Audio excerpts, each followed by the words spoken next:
Hello, hello! I think I'm live. I also realized we're not broadcasting on the main stage.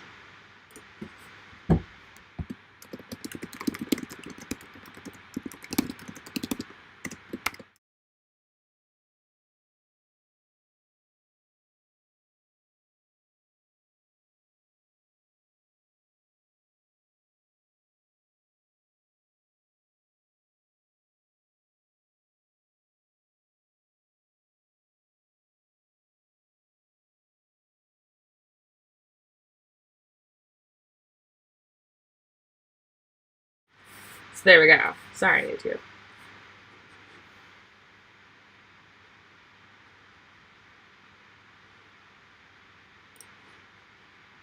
Broadcasted on the main stage, so y'all just got a little taste of what's going on at my house.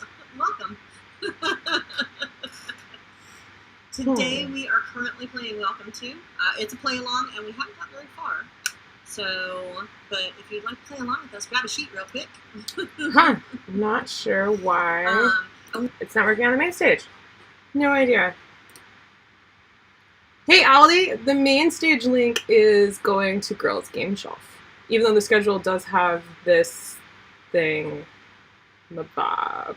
Oh, I have to refresh the main stage. Oh, then I am on the main stage. That is weird.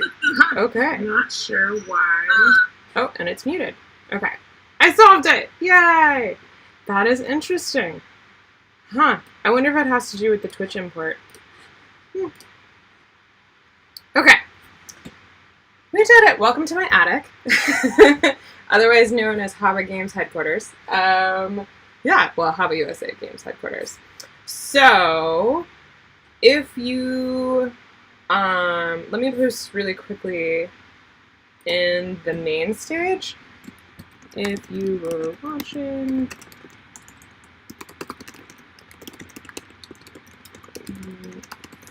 refresh...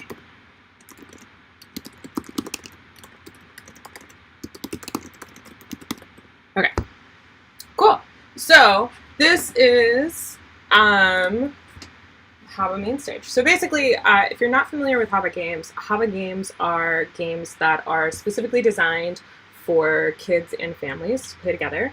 HABA is a German company. It was founded over 81 years ago, and it was founded on the principle of making basically high quality, high durability, well-made toys and games for families that they could enjoy for years and even decades. A lot of HABA toys are considered kind of heirlooms in Germany.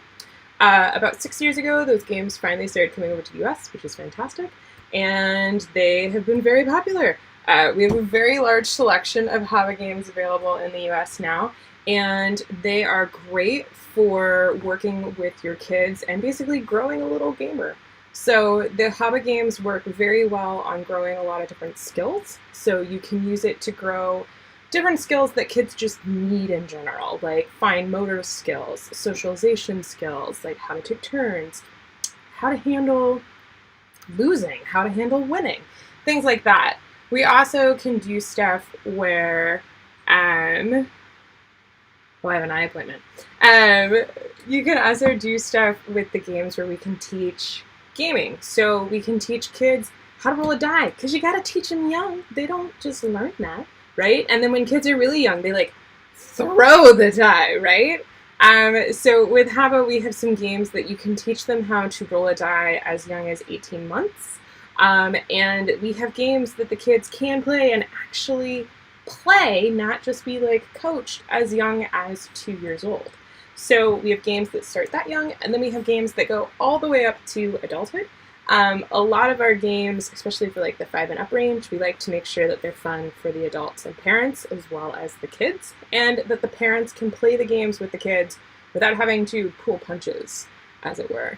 We also have a family game night line, which is more strategy, kind of like your traditional hobby games.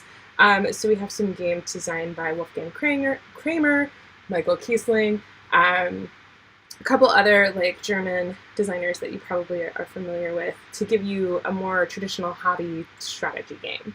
So yeah, if you weren't familiar, that is that. Just checking my audio levels now, checking in the chat. I have both chat windows open for the main chat in Discord, and I have the chat window open over for YouTube. So if you have any questions about anything, let me know. But I also wanted to use this time to kind of show HABA games that you might not be familiar with that are really great, and also some of our new releases. So one of our most popular games, it's actually our best-selling item across our entire catalog, would be My Very First Orchard. And this is one of those games that's designed for toddlers, and still have a price tag on it from when I was at a convention. So this game is for 2 and up, and you can kind of hear it. It is a cooperative game for 2 to 4 players, 1 to 4. You can play solo, and it has these amazingly huge wooden fruit. You can see my laptop. I've got some of my HABA teethers over here in case I need to fidget. So the game comes with all of this huge wooden fruit, and the thing with HABA wood is we actually don't paint these. These are stained. And we use a water-soluble stain, and it's a slow drip method, so they're in there, the paint's in there, and it's also sealed. And so what you can do is you can be as rough or difficult with the wood as you want, and it's not gonna chip, it's not gonna flake, it's not gonna do anything. I was scratching all my might on that, and I barely made a dent. We use high-quality, sustainably forest birch. All of the wood in our games is from a forest within 150 kilometers of the manufacturing facility in HABA, or in Germany, which is in a small village in the center of Germany called Bad Robeck. And yeah, so that's just the way it's been. So this is like really crazy high quality. We have a lot of people that love this game. Their toddlers love this game. What you do is you have these fruit trees, and you put the fruit on the fruit trees, and then you have this little path that you put out, and there's a raven working his way down the path into the orchard with the fruit trees, and you're trying to get all the fruit picked and in the basket before the raven makes it into the orchard. On your turn, you roll the die. The die will tell you what color fruit you get to pick from the trees to put into the basket.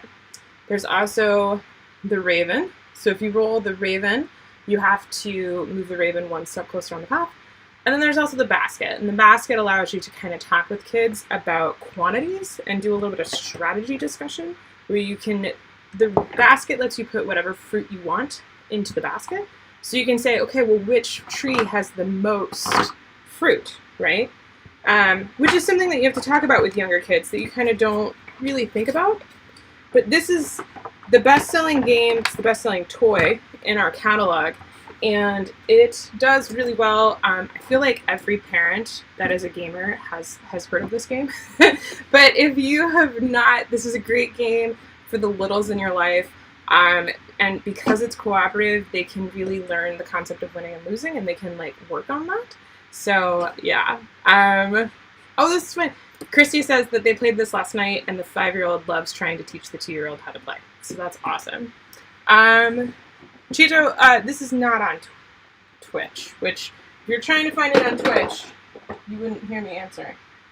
If you're looking for something a little similar in that vein, but maybe you're not into orchards, we do have My Little Garden, which is a very similar idea. It's cooperative. You're growing vegetables in the garden, and there's a little mole that's going to pop up.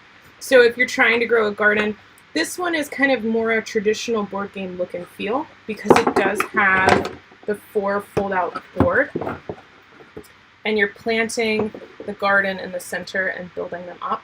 So this could be an option if you're looking for something similar, little co-op, has some nice wood chunky pieces, but kind of looks like a more traditional board game. If you're trying to work your kids away from games being considered toys, and you want them to consider them more as like a game, and you want them to treat them like a game.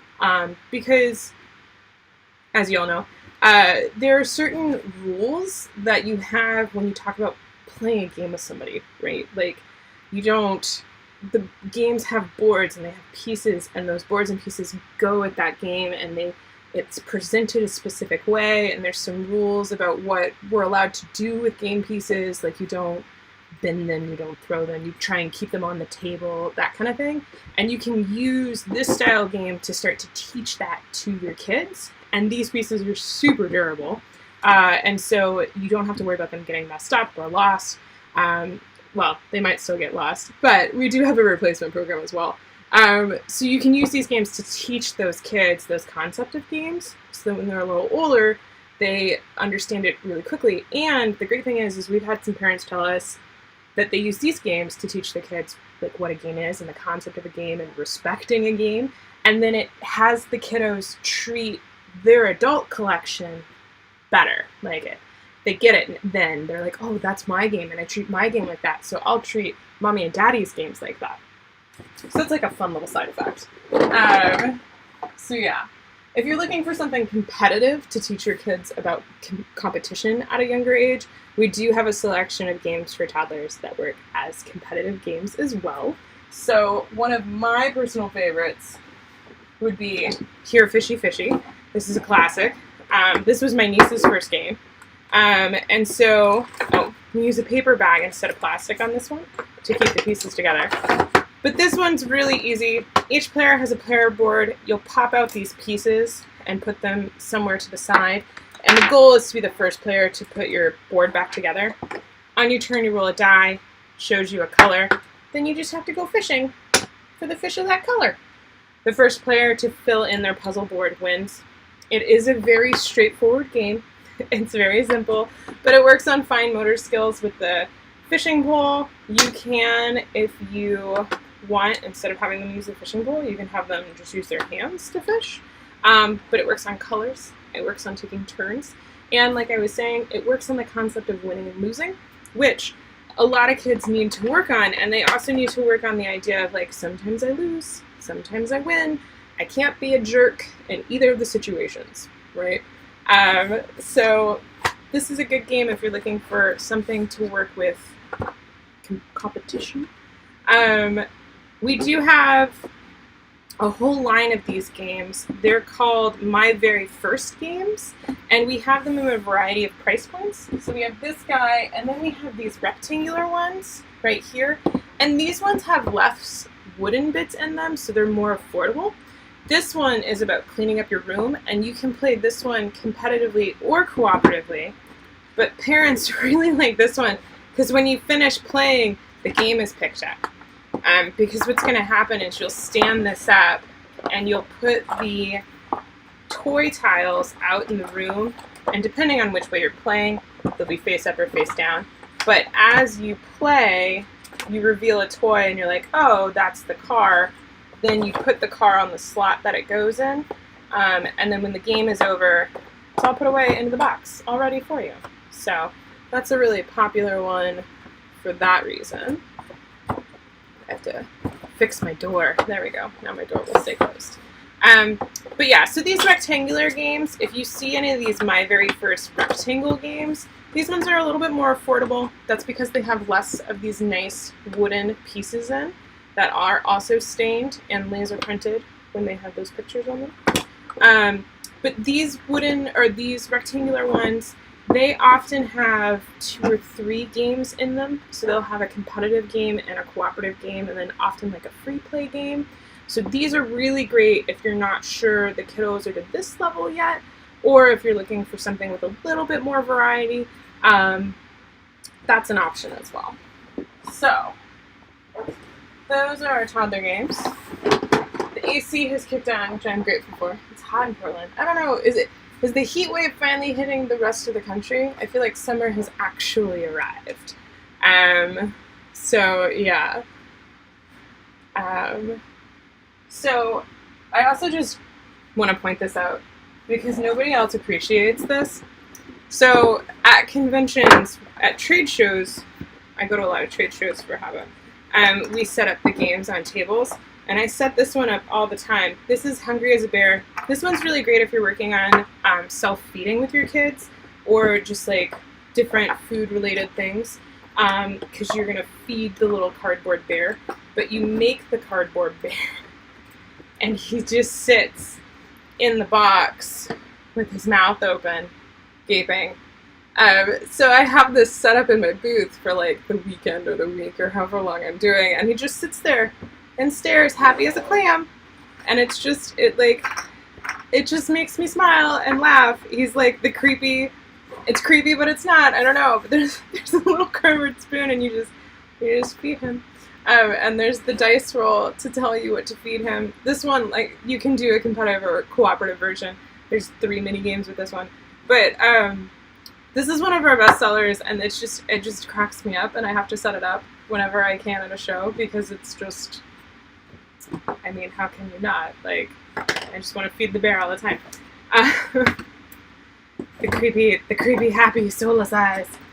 They're not soulless, but it's funny. The bear just cracks me up. The art amuses me greatly. So excited. Awesome. Cool. So those are our toddler games. We also have games for 3-year-olds. So, oh yeah, Mad Bona brings up a great point. For these games, for the toddler games on the front, there's a little thing that talks about what the game encourages, so what skills it works on, that kind of stuff. And then we have a little bit more detail on the back. You also can see it, like, we have our Sustainable Forest certificate on the back as well. But we also have a selection of games for 3-year-olds, 3 and up.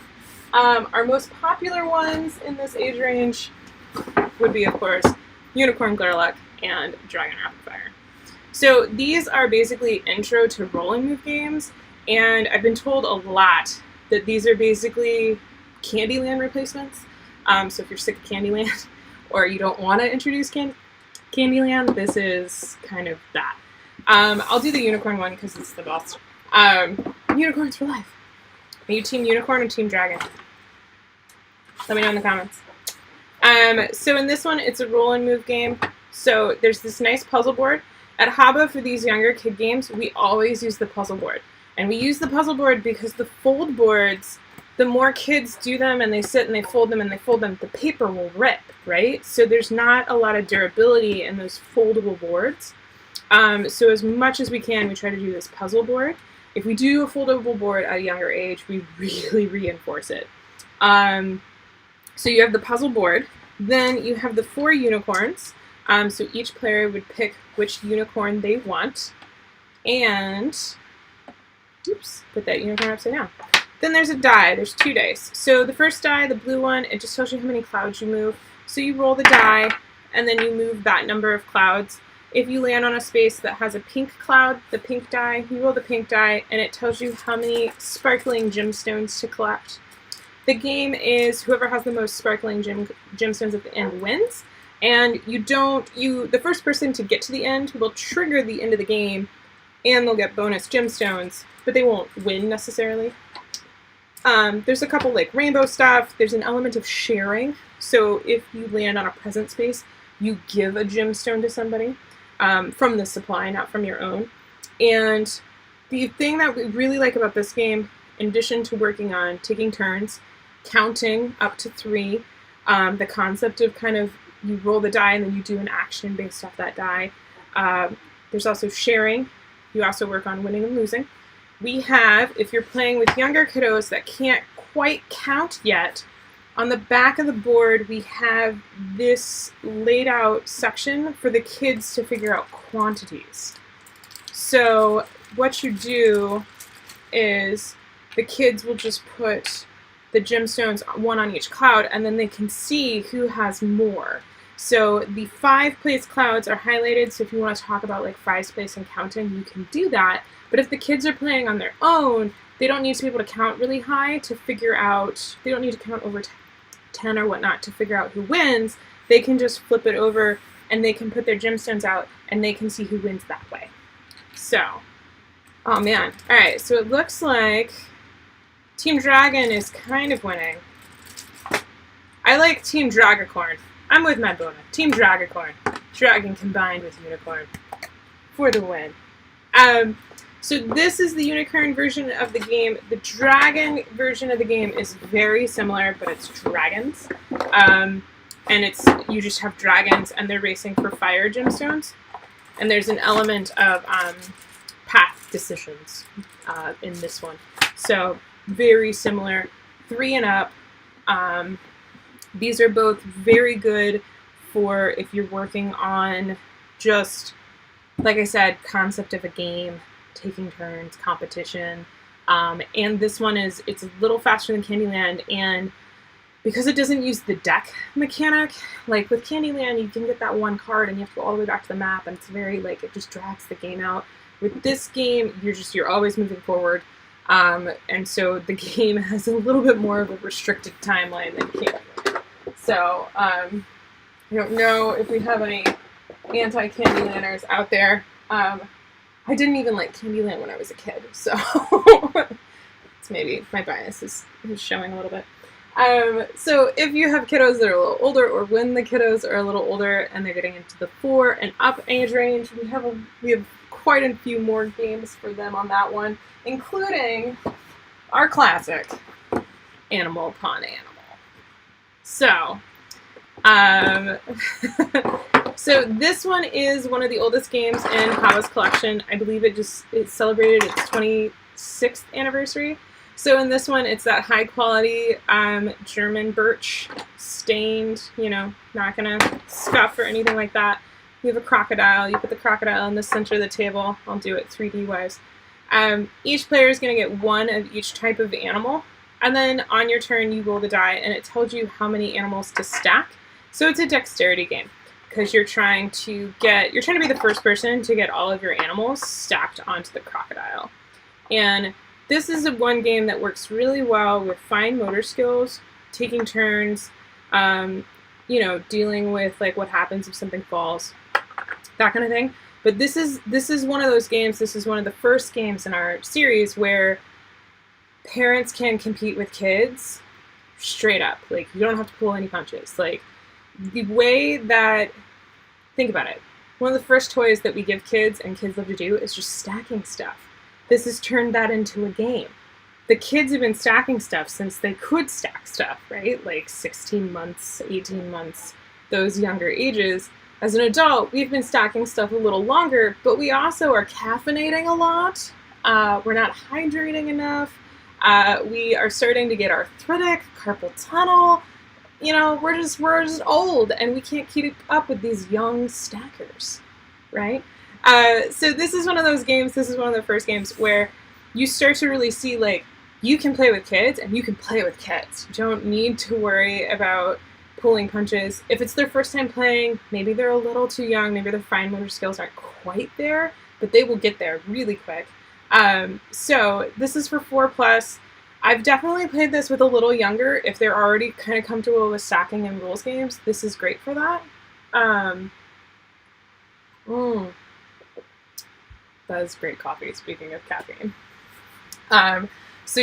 So this one is really great. There's a couple different versions that we've released throughout the years. Right now, we only have the classic one available, but we do have a Christmas edition coming this year.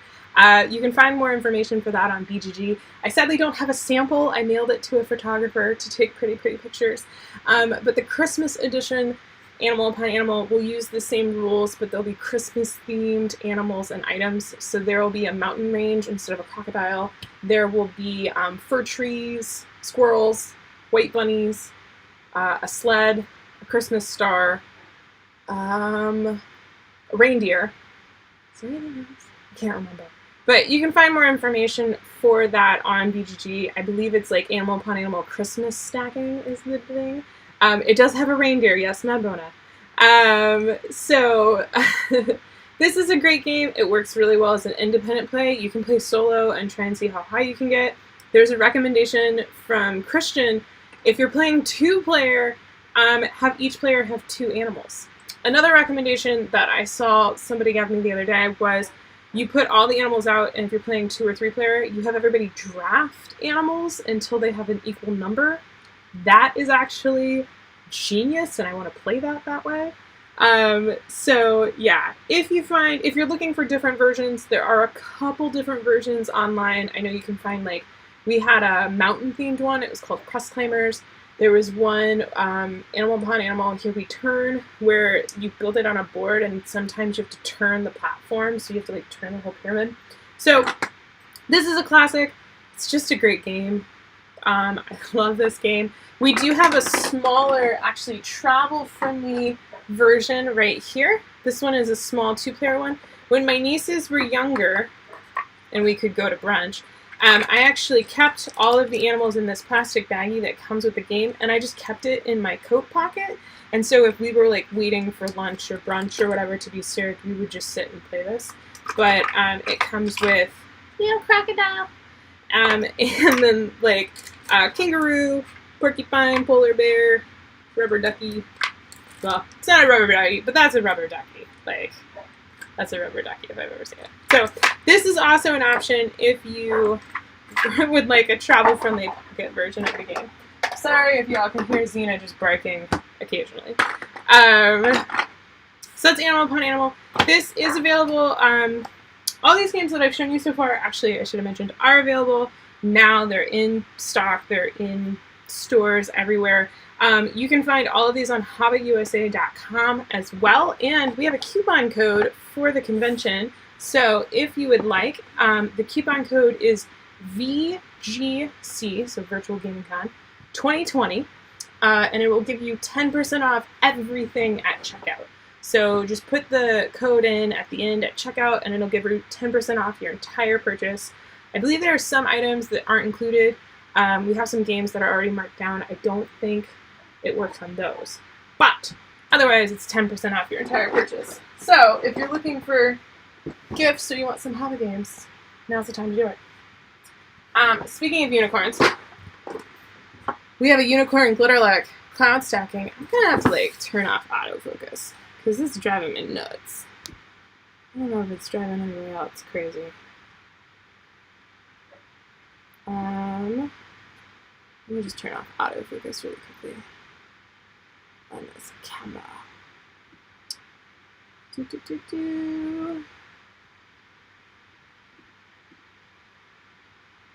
There we go. Okay. We'll no longer do that. So Unicorn Glitterluck cloud stacking is Unicorn Glitterluck. It's an IP in Germany. Einhorn-Glitterluck. There's a few Unicorn Glitterluck games, and there's even like books and like dishware in Germany. We don't have the dishware in the US. But this one is very similar to Animal Upon Animal, except for it's co-op. So if you're a fan of unicorns and you're a fan of the Animal Upon Animal series or games, this one, you put these clouds around the tile. You're a princess. You roll the die. It tells you how many clouds to move. That determines what you have to stack on the kingdom. You have to get all of the unicorn princesses and all the sparkly gemstones into the cloud kingdom before the rain comes. And the rain will come if you knock stuff down. You have to flip over one of the cloud tiles, and sometimes there's rainstorms. If you get 3 rainstorm tiles, the rain has come and you all lose. So it's a cooperative one. It's Animal Upon Animal style stacking, but with a little bit of a twist, just to have that cooperative play instead of competitive. So that's a great one for 4 players.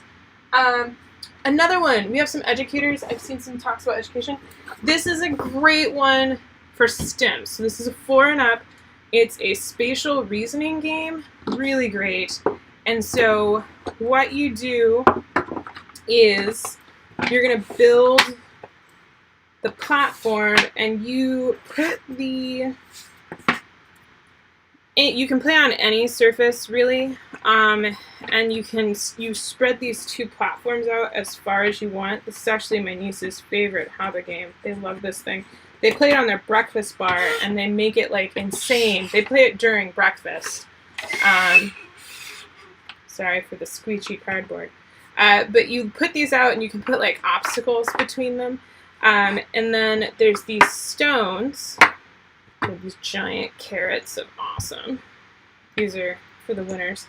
And so what you do is, on your turn, you roll the die. It tells you which color bridge to use, or plank. And so you're trying to get your bunny from this side of the river to the other side, so the whole table's water, right? You roll the thing, it tells you, oh, okay, I'm using the orange plank. So now I take one of these stones and I have to eyeball where I think I'll be able to bridge that gap. So I'm going to say I'm going to do it here. And I did it! So I can move my bunny. Now it's the next player's turn. So you're just going to do that until 3 players get to here. The first player gets the big carrot, right, with the shiny. I don't know what nutrients are in this soil to get this carrot so shiny, but there you go.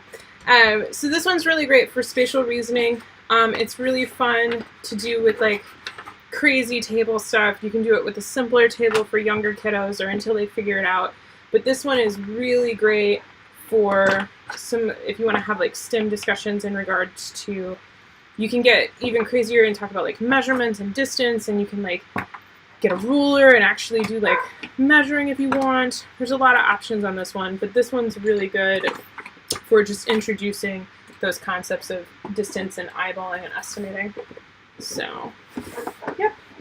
Alright, now we get to the heart of HABA, the 5 and up age range. So this is where we have a lot of our more popular games. So I'm not going to go through all of them because it's going to be crazy. But I think everybody here is probably familiar with Rhino Hero. So Rhino Hero is for 5 and up, and this is a card stacking game where you build a card tower. So it's kind of like Uno meets Jenga.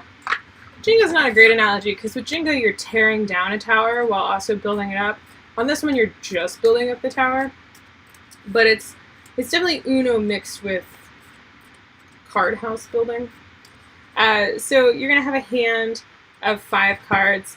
Each card, these are obviously not been shuffled. The cards have different, some of them have different powers on them, a la like Uno does.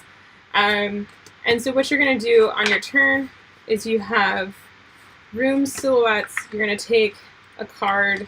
You have to put the wall cards on the room silhouette, and then you play one of your cards from your hand, and that card will have more wall silhouettes, so the next player has to build on those walls, right?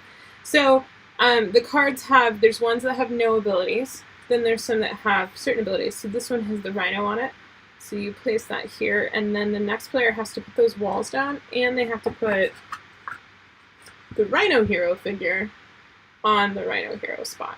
So this tower can get easily 2 to 3 feet high. It gets high pretty quick, and it's really fun. I actually really like this more than Jenga at this point because when it falls, it's cards, so it's not as loud. And the pieces don't go quite as far. But the player to be the first one to play all their cards is the one that wins. Or if somebody knocks down the tower, that person loses and everybody else wins. I enjoy this one. I just enjoy building the card tower on this one. It's also a very fun one for adults. It's also very bar friendly, which is not related to kids, but is related to just, you know, having fun. So this one is one that this is a new copy because my copy, it had seen some time at the local pub. Quite a bit of time at the local pub, in fact, so I had to get a new copy for demoing. But that's Rhino Hero. This is one of our more popular titles. It's actually celebrating its 10-year anniversary next year, so that's a great one. If you like Rhino Hero, but you want more Rhino Hero, we have Rhino Hero Super Battle. So this one is my favorite Rhino Hero game. So this one, I'm not going to build it, but I'll show the back.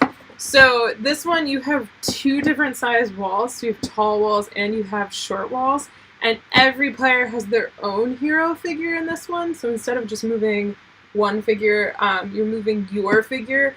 But if you ever end up on the same level as another player's figures, you have a battle to dice roll off.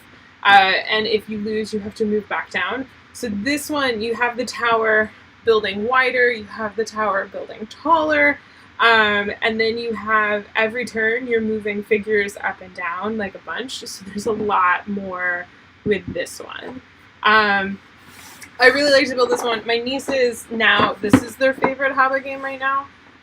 Rabbit Rally is probably their favorite because they play it the most at brunch. But this is their favorite to play with other people, like to play with adults. Rabbit Rally, they just play by themselves. But I just wanted to show, so you have these are the tall walls and these are the simple walls. And the floor tiles are these cards. And they have some cool ones but the floor tile tells you what walls it has to be supported by. So this one has to be supported by 2 short walls. And there are some, like this has to be supported by 2 tall walls. There are some that like, this has to be supported by just 1 wall. So it's a really interesting twist on the original Rhino Hero mechanic. This one gets pretty fun, pretty big. And this one is popular with adults as well, just for adults to play with other adults or for adults to play with kiddos. So those are the 2 Rhino Heroes. We do have a 3rd Rhino Hero that not a lot of people know about. It's very different in the series, but it's Rhino Hero Active. So we actually have a whole line of active kids, and they're games that are they encourage kids to get up and move. So this one, oh, I haven't reopened it since last time I shipped it to a show. This one, you have little action hero figures. Oh, I haven't even punched this one. Well, there you go. You have a 3D cardboard action figure. So you'll have a 3D Rhino Hero, and they have spots on their capes, and you have to balance certain colored marbles and then like run around the table and keep them on the cape. So this one's a lot simpler, but it's a whole thing with the active line just to like get kids up and moving and away from the table. So if you're looking for games that encourage kids to move, the active ones are good for that. I definitely do recommend, these are for a younger audience. The active kids, when it says 5 and up, it's definitely like closer to like the 5 to 6 range on that one. But we have a couple different active ones if you are looking for something. This one's my favorite of the active line, and I don't have this one open, but it's sock sorting. So you have these little boxes with these felt socks, and you like scatter the boxes throughout the house, and the kids have to run around the house sorting the socks. So, you know, it's laundry, but it's game laundry. Just an option if you're looking for something to do with kids that are active. So that's Rhino Hero. It's Rhino Hero Super Battle. I only have a couple more games that I'm going to show kind of like in the Grow a Gamer. We have a lot of games that are in this age range for the Grow a Gamer series.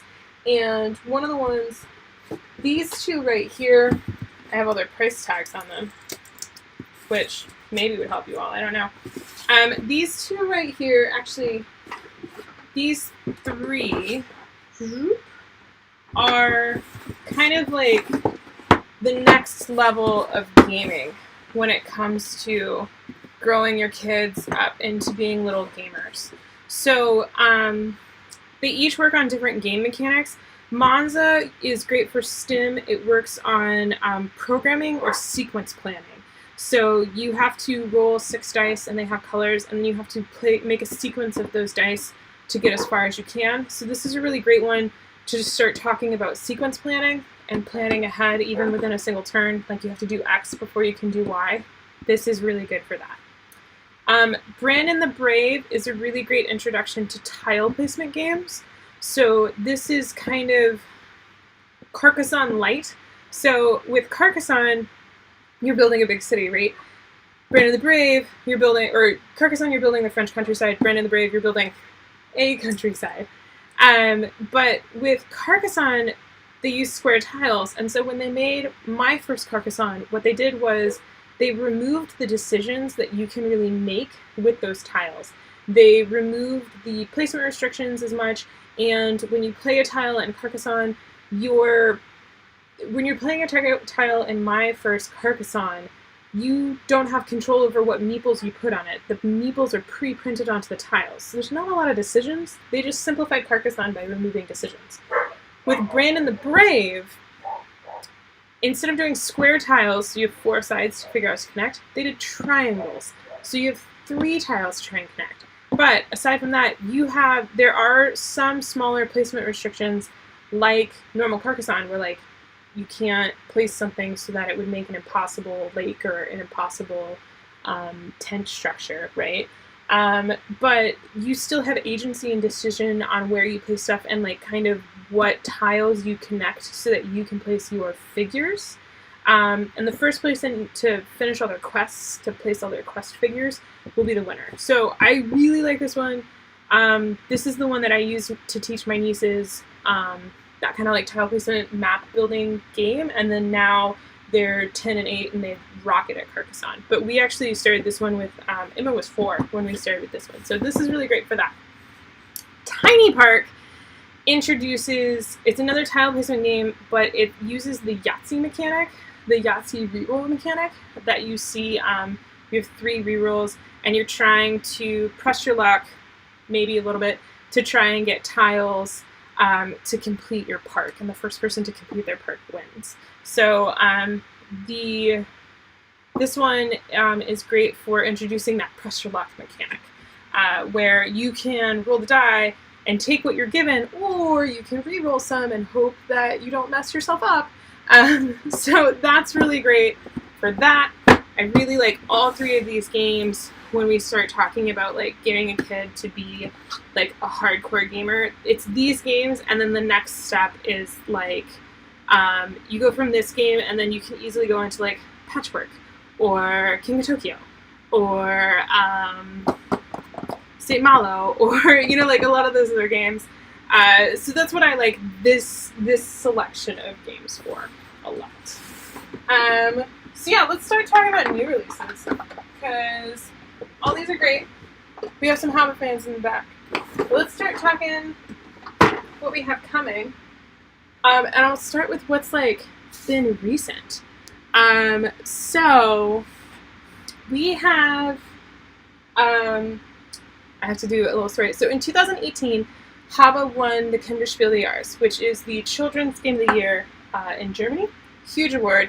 I'm sure you're familiar with the Spiel des Jahres and the Kinderspiel des Jahres. So the Kinderspiel des Jahres is for kids. In 2018, we won with a game called Dragon's Breath. This is a super fun game. It uses gemstones and shower curtain things, which is funny.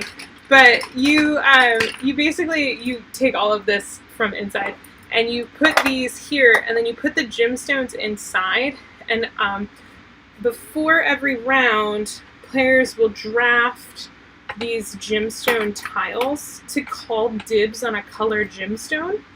And then so like I would take this one and like I'm gonna get green, and like maybe you take red, right? Then when imagine this is full of gemstones, then the player whose turn it is will take this off. They can go as slow or as whatever as they want. Gemstones will fall. Players will claim the ones that they call dibs on, and they'll put them in their backpacks. So you have these like dragon kids chilling. So I'd be like, oh, I take it, I put it there, right? Once all the rings have been removed, all the gemstones have been taken, you reveal, and whoever has the most in their corner wins, right? Super straightforward, a lot of fun. I like to play this one. It's kind of, you can start talking about probability. You really can look and see like what gems are coming. If you're the one taking this tile off, you can really manipulate and kind of be a jerk with it. So this one's super fun. Won the 2018 Kinderspiel. We have come out with an expansion. So we now have a standalone or a potentially played together expansion called Dragon's Breath: The Hatching. So in this one, Dragon Dad is helping you melt the ice. This one, it's Dragon Mom. Dragon Mom has Dragon Mom has laid an egg in the, this is a white box sample, so it doesn't have the rules. But Dragon Mom has laid an egg on the ice nest. So you have this nest tile, you put the ice columns over top, and then you put the gemstones on, or in, I should say. usually a lot more coordinated with that. But you put all the gemstones in. So this is very similar to the other one. This one, the main game, you have way more rings though, and then you put an egg on top, right? And so this one's a little different. Dragon Mom, whoever is going to be Dragon Mom, so I'll say I'm Dragon Mom. I'm going to be the only one. There's 3 rings. I'm going to pull all 3 rings, and the Dragon Kids are trying to complete these amulets that want certain color gemstones.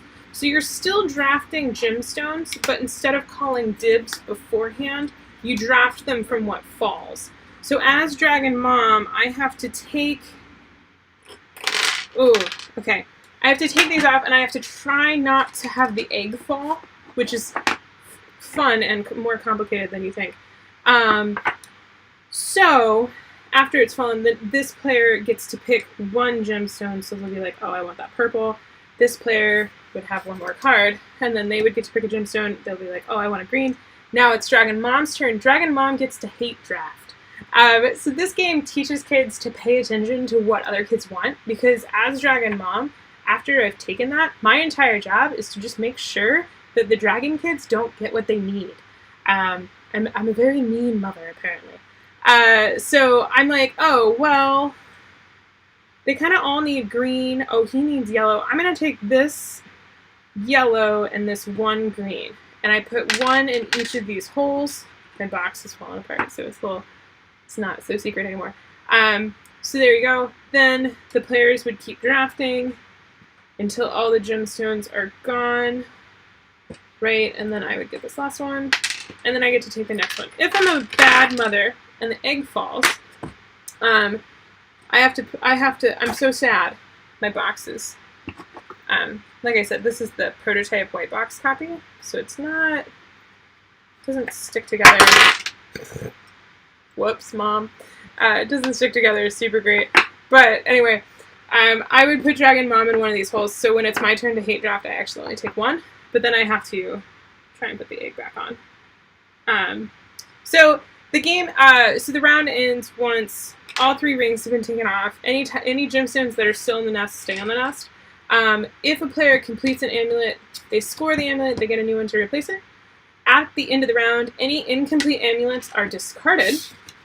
Dragon Mom goes to the next player. Everybody gets new amulets. If you scored an amulet, it stays with you. And then we keep playing. You play until every player has been the Dragon Mom once, and then you will just score amulets. So everybody will reveal the amulets that they finished, and then whoever has the most points from those amulets wins the game. So this is, that's the standalone rule. You can integrate it with the main game by simply putting the egg on top and making it where if you're Dragon Dad and you make the egg fall, you don't get any gemstones that round.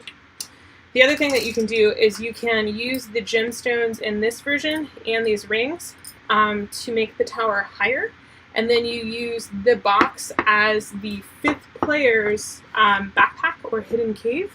So you can play the base game rules with 5 players instead of 4.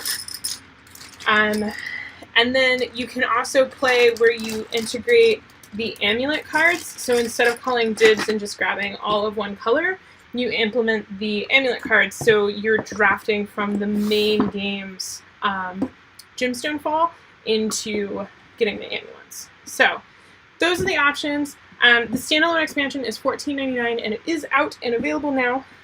So you can play it by itself, or you can integrate it and have more dragon fun with Dragon Mom and Dragon Dad. So there is that.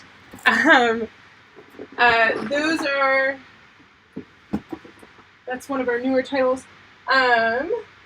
Speaking of Kinderspieljahres, we won the 2019 Kinderspieljahres with Valley Vikings, which is a bowling game, but it's a strategy bowling game. Somebody put this together. Oh, whoever played this last took apart my ships. I don't normally take apart my ships. So you have a nice big puzzle board. And the puzzle board, you have a dock. So this would be the top of the bowling alley, basically, and you are not going to assemble the entire board, but I'll just do this top part so you can all see just the bottom part. That's the top part. Woohoo! So you have this like bowling field, and you have, I love this game so much for adults and kids. So this is the top half of the board. You have the dock, the plank, as it were. And then every player is on a Viking team. So each player will have a ship. These ships can be kept assembled when they go back in the box.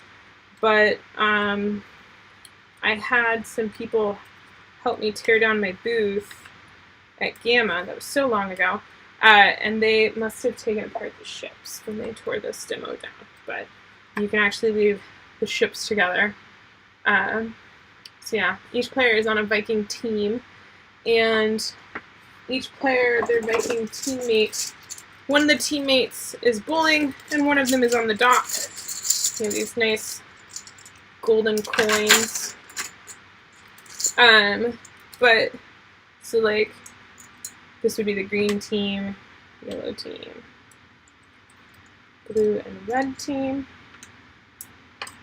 And so what you do is you have these flags along the pier, and the flags have different treasure amounts or the player stuff. And what happens is on your turn, you're going to bowl from your dock, so wherever you're sitting, your dock, and you're trying to bowl down these barrels. And there's one for every team, and you use the batter, and you hit, and when you knock down, I'm going to say I hit 2. When you knock down the player barrels, you then move those players down the dock. So I'm going to move the blue teams and the green team's Viking, and I get to decide who I move first. You only ever move them one space next.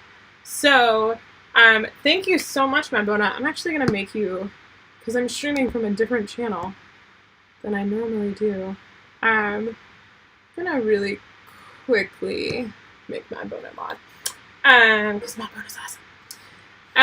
So I would get to do the green and the blue. Every Viking, they're just going to move to the next step forward. So I would say, okay, I'm going to move the green Viking first, and then the blue Viking moves to the next available space, which puts them there. Then it's the next player's turn. The next player gets to take any barrels that were knocked down, and they get to put them wherever they like. If there were barrels that weren't knocked down, which are just off camera, right here, they don't get to move those. Then the next player would bowl. Oh, hey, I bowled, yay! And the next player gets to move those Vikings in whatever way they want. So maybe I'm like, okay, I'll move red first, and then I'm going to move blue, and now I move green. Well, green just goes to the next available space, which is there. Eventually, somebody's going to end up going in the water way at the end. When somebody goes into the water, we pause the game, and we do scoring. So every player will score based off of where they're located. We'll just fudge it a little bit. The player that went in the water, that's where we start. All they get is wet, so they don't do anything, except for swim back to the beginning. Then the next one, you work your way back from the dock. So this player, if you're on your own flag, you get to steal 1 coin from everybody else. And we use these awesome ships to store our coins. So yellow player would get to steal 1 coin from every other Viking. Then red player would get 4 gold, and they would put them in their ship, right? Then the green player is actually going to steal a coin from red. There you go. So now we've finished scoring. There's no more Vikings up here. So then it's now just the next player's turn, and you keep going. So you keep these positions on the dock. Only the person that went swimming gets reset. And then the next player goes. And you keep going until all the gold is gone, and then whoever has the most gold in their Viking ship wins. This game is so much fun. I've played this game a lot. This game came out last year. We released it in the US in October, November. It is available now. It's $29.99, and It's just a blast. This is the best. It's for 6 and up on the box, but this is the best game we have in our catalog right now for doing a variety of ages. So if you have a 4-year-old and a 10-year-old, they can play this game together. Because the 4-year-old won't necessarily understand the strategy elements of this part, but the 4-year-old knows how to bowl, and they'll figure out how to bowl. And so the 4-year-old can just bowl, right? And the 10-year-old can deal with bowling and the strategy of this part. So this game is the best for families or groups that have a huge age gap between the kids. Tabletop, or it's the Family Gamers, did a great review on it. They have 5 kids. The youngest one is, I think, 6 or 7 months. Obviously, that one didn't play. That one was on a team. But they just loved this game, and they said that this was their family's favorite game because it was the best for their big age range gap. This was one that the whole family could play. You could have teams. People could discuss. Teammates could take turns bowling when it was their turn, and the younger kids could play and feel like they're actually playing and participating, and not like the game is being simplified or dumbed down for them. So this one is very good. It's got the wooden barrels. The ships are great. This demo copy, I don't even know how many shows I've taken it to and how many times I've played it, but you can see I put that ship together and it's fine now. To put the ship into the box, if you want to keep it assembled, you just take the mast and sail out, and then you just put the ship in the box on its side like that, and they'll hold up great. You don't need to worry. It's actually better if you don't take them apart, because if you keep taking them apart and putting them back together, they'll last for quite a while, but there's little tiny like tabs on the edge to like hold it together, so if you're constantly taking it apart, it'll wear out those tabs a little bit. But yeah, so this game, I love this game. I also have played this game while inebriated, and it's still amazing. So yeah, this game is one where, how do I put this? I work for this company. I demo these games constantly. I was at BGG-Con in November, and at BGG-Con last November, I probably had already played this game 30, 40 times. Like, I played this game a lot. And one of my friends came up and was like, hey, do you have that Viking game? I really want to play it. And I was just like, yeah, let's do it right now. We're playing. Like, and that was BGG-Con. I wasn't working. I was just hanging out. Because out of all of the HABA games, even though I play them a lot constantly, and I demo them, and I play them with nieces and kids, and I do love them. I do love HABA games. Sometimes you just don't want to play a game that like is a work game, if that makes sense. I am always down to play this game. I don't care if it's work. I don't care if it's personal time. This game is fun. It's super quick. I'm trying to get good at doing trick shots, and I'm not making progress with that. But how you hold the paddle and angle it, you can drastically affect how you bowl. But like, you know, with Ice Cool, you can like do flicking trick things. I'm trying to see if I can like get some curve balls or something. I'm still working on it. When I figure it out, there will be a YouTube video of like mad Viking of the Valley or Valley of the Viking trick shots, but I'm not quite there yet. So, yeah. This one is, I just love this game. Anyway, there's a reason this won the 2019 Kids Game of the Year. So, I'm actually going to leave this out because I want to put this game back together. I want to put it away right the way that I like it, where all the Viking ships can stay assembled. So I'm just going to like shove this out of the way. So, yeah. But yeah, so that's the cover, if you're curious. I love this game. Alright.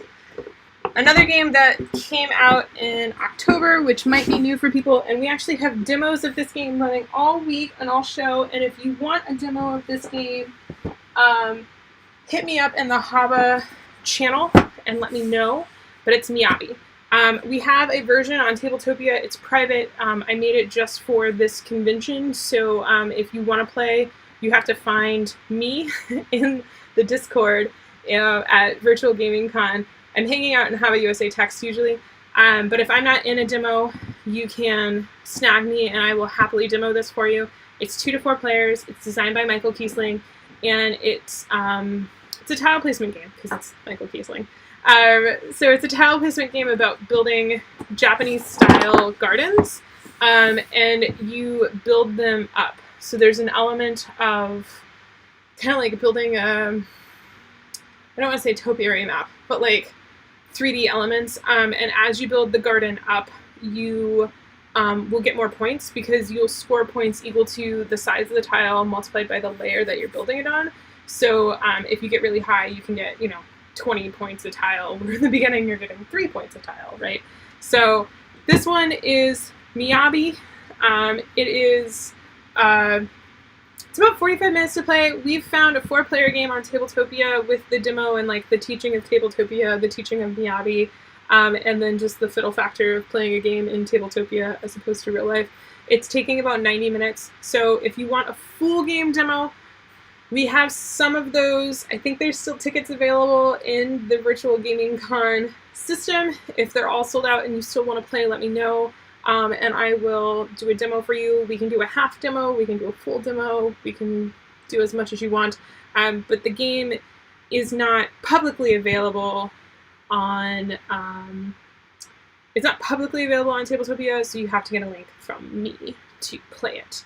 Because we threw this together. I made it last week. I made the Tabletopia version. So yeah, but the game, the physical game itself, this is a white box copy, so it's not an actual manufactured copy. This is a handmade prototype. So the lid doesn't actually quite fit on, which is kind of funny. But it's a tile drafting placement game. So you have these, the player boards are paper. It's a high quality cardstock paper, and we did that because at the end of the game you're gonna have this board full and you can just go and then it's cleaned up. But you have all these tiles, they have different features, and you have to place the tile. When you draft a tile, normally there's a market, right? When you draft a tile, you have to place the tile such that the objects on the tile are in the row of that object type. So these are the pagodas. So I need to place it where my pagoda image is in the pagoda row, but I don't care about the grass spots. So the grass spots could be wherever, right?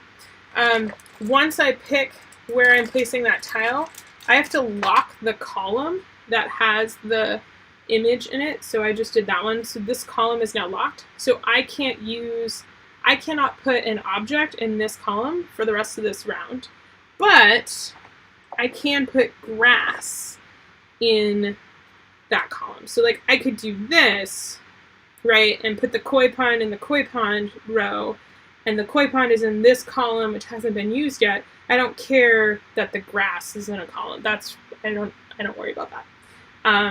But actually I'm going to do this for teaching purposes, right? So then I lock this column. And then the final placement rule is when you place a tile up, because you are going to stack stuff, right? I can do that. When you place a tile on top of another tile, it needs to be fully supported. So I can't do that, right? If I was doing a big tile, I can't do it so there's a gap. This is against the rules, but like for teaching, for example purposes, I can't do that, right? Like it has to be fully supported underneath. And when you place a tile on the second layer, like I mentioned, you get the size of the tile, which is also the number of objects on the tile, multiplied by the layer it's on.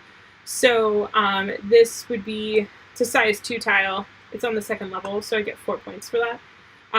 These tiles, I would get 3 points for each of them because they're size 3 and they're on level 1.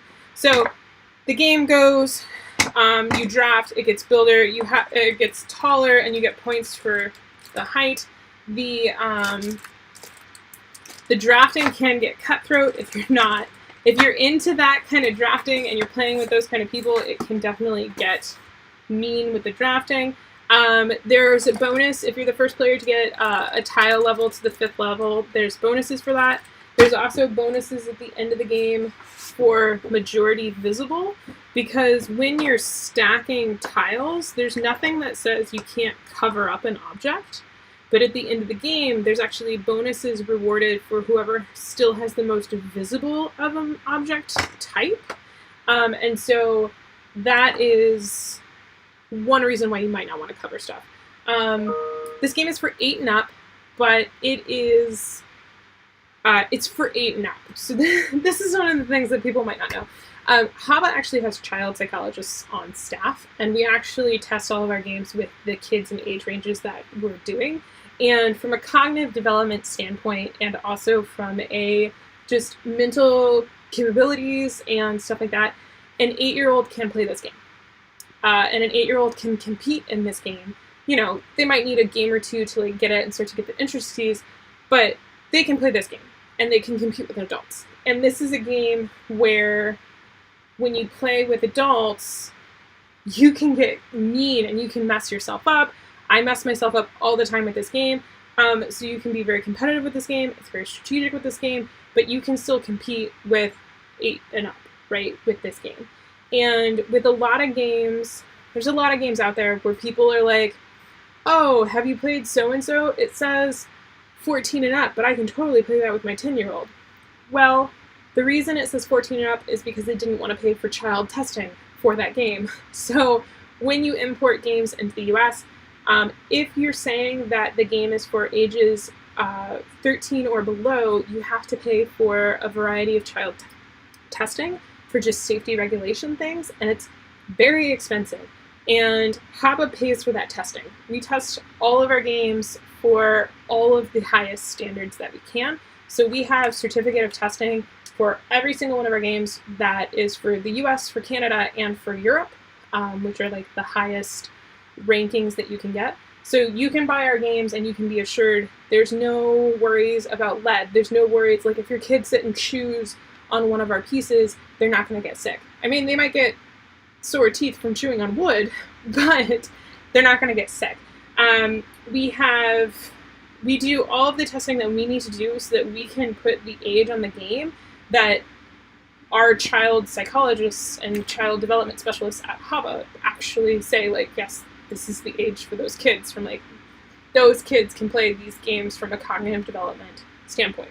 So that doesn't mean every 8-year-old can play this game, but if you have a gamer kid, it's very likely your 8-year-old can play this game, right? And so that's one of those things with our games. Some people, they see these games and they look like maybe, you know, classic hobby games, and they see 8 on the box and they're like, well, my kiddo can play games for 14 and up, and my 10-year-old can play games that are for 14 and up, so ages are wrong on games. So if it says 8 and up, that means my 6-year-old can play it. It's like, not quite all the time with HABA. Because, yeah.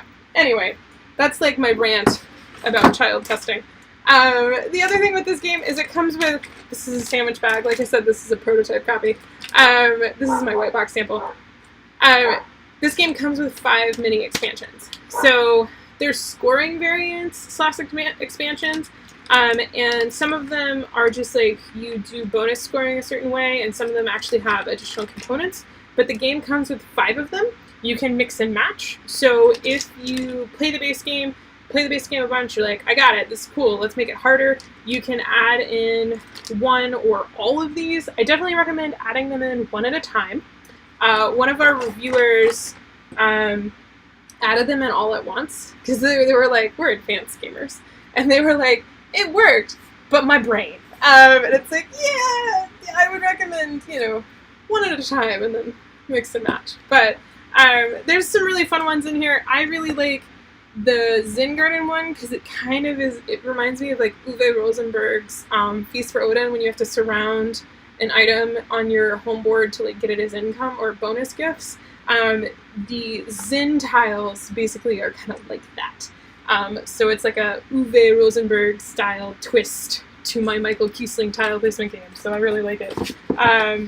But there is that. Let's see. Bruce Brown, love that you have child psychologists and the vetting that goes on. Do you all ever publish in academic circles on the impact of your games? Didn't see anything. Bruce, this is a great question. And we do in Germany. So HABA in Germany is actually really involved with the education sector. They actually work with the German government to make like education curriculum tie-in elements for their games. And they've offered that material to the US, but the curriculum programs are totally different, and that material is all in German.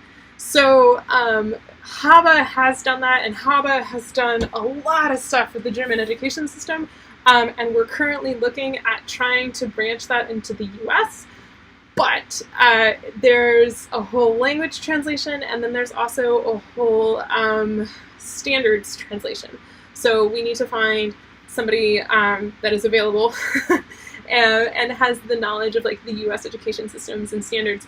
And then the other thing with the US is all the states have different education requirements. There's no like countrywide standard, and then even within a state, different cities and districts can have different stuff. So we were looking at doing like core curriculum and integrations on that, and we have a couple like documents on that kind of stuff, but yeah, not a ton.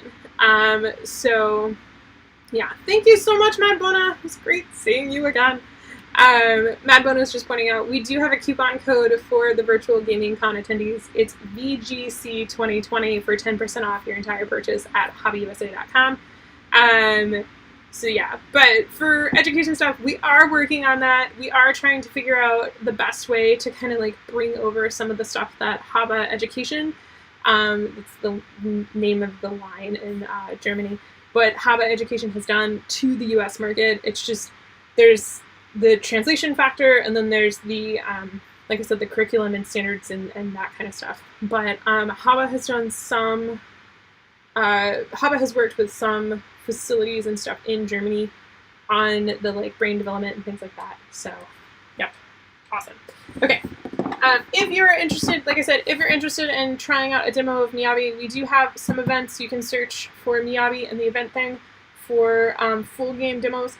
If you just want a demo, you can find me in the Hobby USA text channel Discord when I'm not streaming, and I will happily spin up a demo for you. So that is Miyabi. If you're looking for kind of like similar weight family strategy games, we actually have a whole line. It's called the Game Made Approved line. One of the games that came out last year that we have that is great in that line would be Hanga. This is a resource management, almost worker placement game, and it is the most involved HABA game yet. It's an involved Euro-style strategy game designed by Gunther Bunkhout. And it is great. If you like worker placement games, if you like resource management games, if you want like a more involved Euro experience for your kids that you can play with your kids and still be involved with, Hanga is that game. It is, yeah, you complete contracts, you gather resources to complete contracts, you compete, there's different areas of the board where you can compete for different points and different strategies. There's a lot of ways to get points and a lot of ways to win with this game.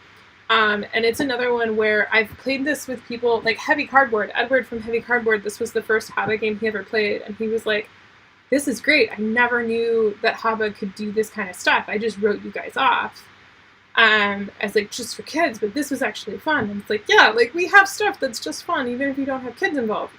But if you do have kids involved, like these games can help bridge that gap and be something that you can play with your kids, and you can still get that like heavier Euro scratch itch, right? Itch scratched. But still be playing with your games and playing a game with like maybe you're not hardcore stuff. So Hanga is great. I love it. I need to play Hanga. I really want to put Hanga on Tabletopia, but I need to figure out how to do the meeples. I haven't figured out how to do meeples yet on Tabletopia, and there's these great mammoth meeples and Hanga. The Hanga meeple is like my favorite. Where's the Hanga meeple? I love my Hanga boy. So in the game, you have to pet Hanga or he'll steal your resources. And he's like the best kitty in the world. So I have this whole thing where you have to pet the kitty. When I teach it, I tell people you have to pet the kitty. Anyway, so if you're looking for some stuff, we also have some older games like Karuba, which we're doing a main stage play along, which you can play along with at home, and you don't have to have a copy of the game if you want to play Karuba. We also have Adventureland, which was designed by Wolfgang Kramer and Michael Kiesling. This is in Tom Vasel's top 20 games of all time, and we have it on sale. We're discontinuing it. And until it's gone, it's currently half off. For $25, you can get this awesome game from HABAUSA.com. And I don't know if the extra 10% stacks on top. But if you are looking for a new game that is a fun strategy game that you can play with the whole family, this is Tom Vasel and Dice Tower approved. It's an older game.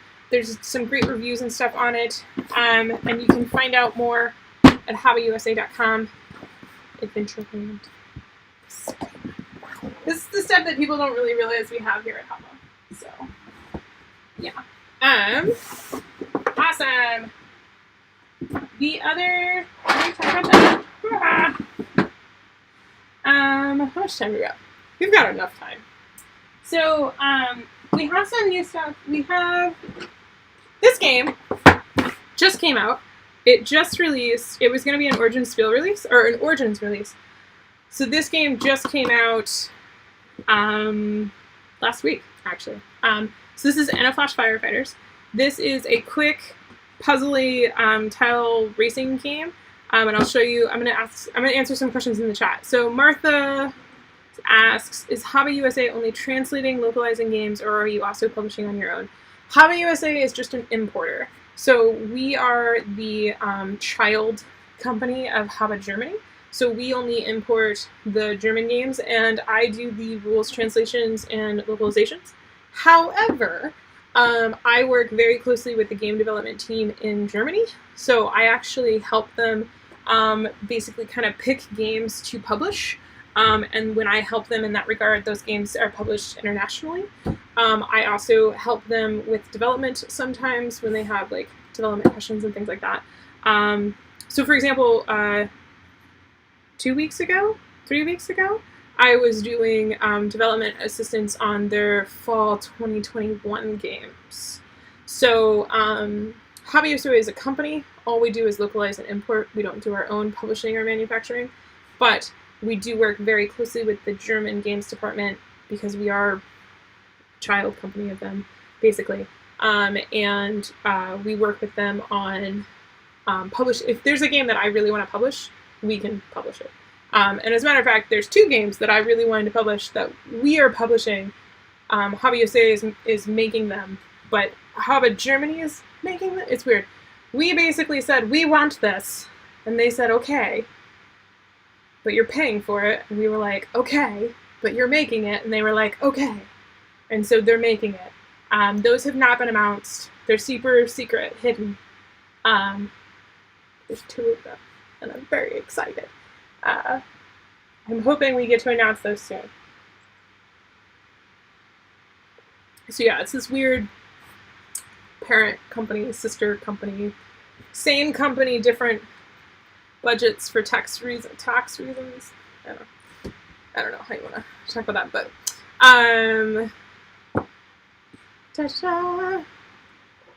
this one is okay. So in a Flash Firefighters, I was playing this yesterday with some kiddos.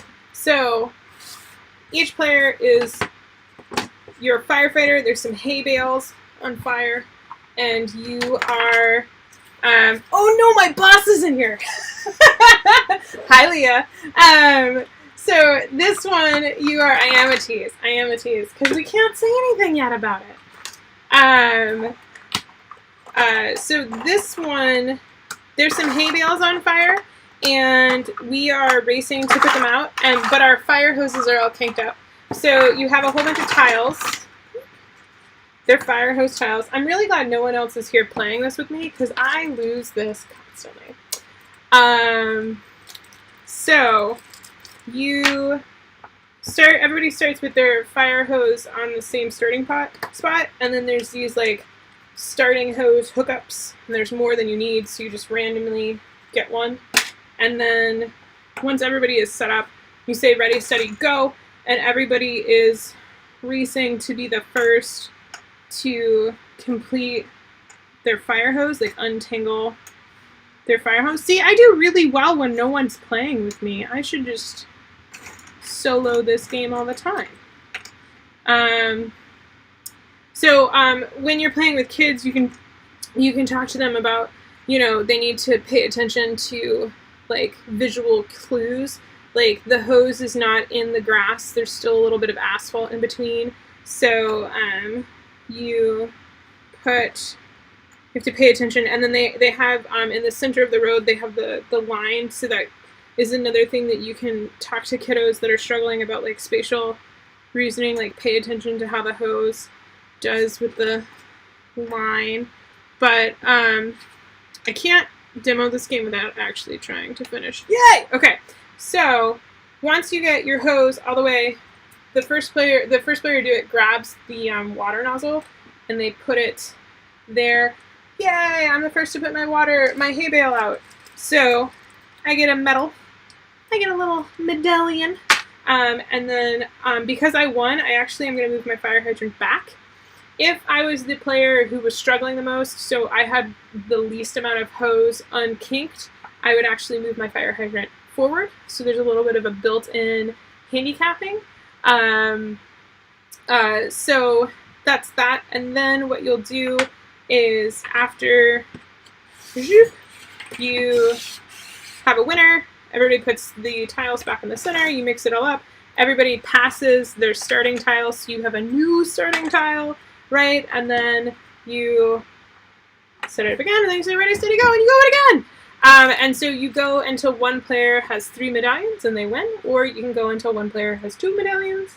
It's up to you. You could just play one quick round. You could play as much as you want until someone's done.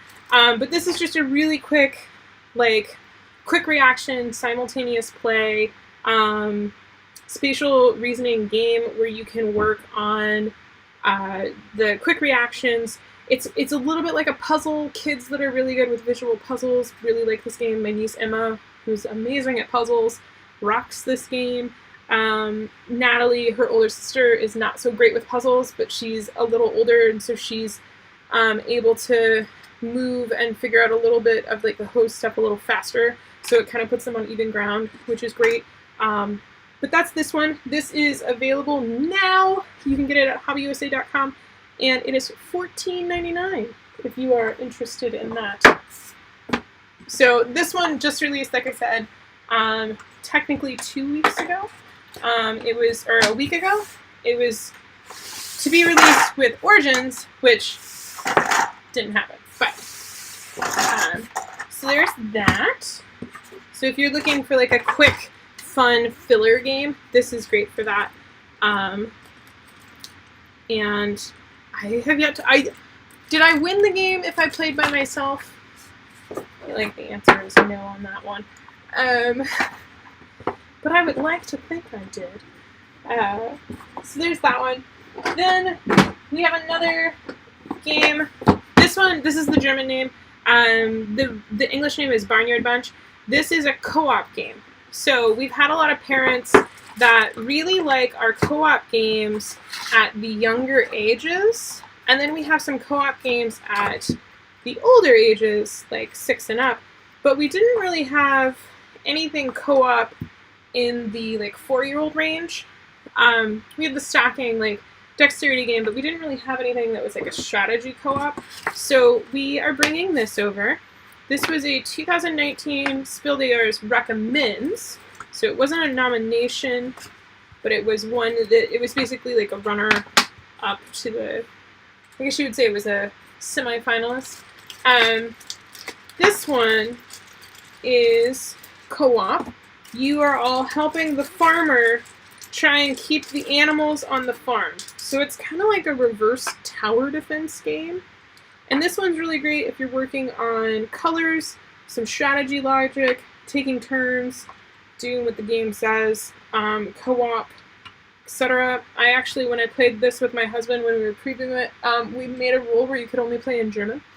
So this is great if you're working on multilingual skills. As is most HABA games, HABA is language independent when it comes to our yellow box games. So on your turn, you roll the die. Every animal that is on that color space will make a run for it and move one space away. Then you draw a card from the deck, and if it is an item, you can use that item to lure certain animals back. So this would be the yarn ball, which the cat wants. So I could lure the cat back, but the cat's already there. So then it's the next player's turn. They would roll. Oh, it's the dog! I love the dog. So when you get the dog, the player who rolled the die, whose turn it is, they get to pick one animal to move all the way back to the barn. So you can have that discussion of like, which animal is escaping the furthest, right? Because if an animal gets all the way off their spoke, they run away and we lose the game. So when the dog comes up, or the farmer, which is a similar action, you can have that discussion of, well, which animal is going to get away? Which one are we worried about? Maybe we should move them back, right? Otherwise, that's the game. Really straightforward, really simple. The cards give you a little bit of agency and choice. There's farmer and dog cards in the deck. The game ends when the deck of cards is gone. So if you want a shorter game, you can play with half the deck, right? So this can be a very quick co-op, like feel-good game. You can make it more challenging by having more cards. So this is a really good one if you have kiddos that don't like competitive games, or maybe they don't do well with competitive games. This is a 4 and up. It will be $14.99 when it comes out, and it should be releasing in the next month or so. So if you are looking for a co-op game that's a little bit of a step below like Forbidden Island, this is probably 2 notches below Forbidden Island, but we have where'd it go? We have a cooperative game called Karuba Jr.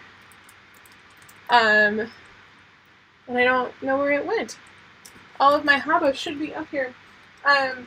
But we have a cooperative game called Karuba Jr., and it's a Karuba game that you can play with your kiddos, and that one is co-op as well. So if they're not quite to that one, or if they find that one's a tile placement game, if they don't like that one, this is a good alternative for a co-op game. So that is this. This will be Barnyard Bunch. And then we have some, I'm going to do one really quick game, and then we can do a super quick play along. So this will be my very first game's building site. So in this one, you're building a house, and you have all these like construction zone places that you put out, and you're building, you have a construction site, and you have a little dump truck, and you drive the dump truck around, and it actually dumps the pieces out. So you have Bruno Bear, who is the construction manager. This game is for 2 and up. It's part of our My Very First Games line, but you have like the building plan board, which is this guy, and Bruno is working on, first we have to get the foundation in. So you have these tiles, which are the like work tiles, and you're going to put them face down someplace, and the kiddos will drive the dump truck and flip over a tile. Oh yay, it's the driver of the cement truck. So I load it up, beep, beep, beep, beep, and then I, right? And then when I finish both tiles needed for the foundation, the cement truck and the driver, I get to drive the truck to where the foundation is. I get to load up the foundation, and then I get to drive it to the building site, and then I get to load it into the building site. And so that will go until you build a house.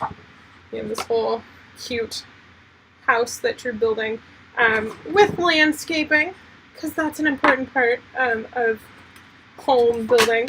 And so you can have this super cute house with some shrubbery. I'll put it sideways so you can see. So that is my very first building site. It's a cooperative building game. It's in, like I mentioned, our my very first series. This is the German box. This is coming out in August, but this is super adorable. It comes with a cooler boot track. We actually at HABA have a whole like track and ball system that uses these cars. So this car can drive on the cooler boot system if you would like. Otherwise, it's just a fun truck to have for the game. But this is coming out, like I said, in it's a Gen Con release, so we're targeting August for this one. But if you have a kiddo that likes to build things or is interested in construction, this is great for that. And there's also a whole story about how houses are made that you can read and talk through the kiddos with. So this is great for that. And it would take up this table when I build it. If you have the Cooler Boo ball and track system, you can actually like set this up with that, and you can play with the Cooler Boo. You can like have the dump truck drive on the Cooler Boo tracks. So that is this one.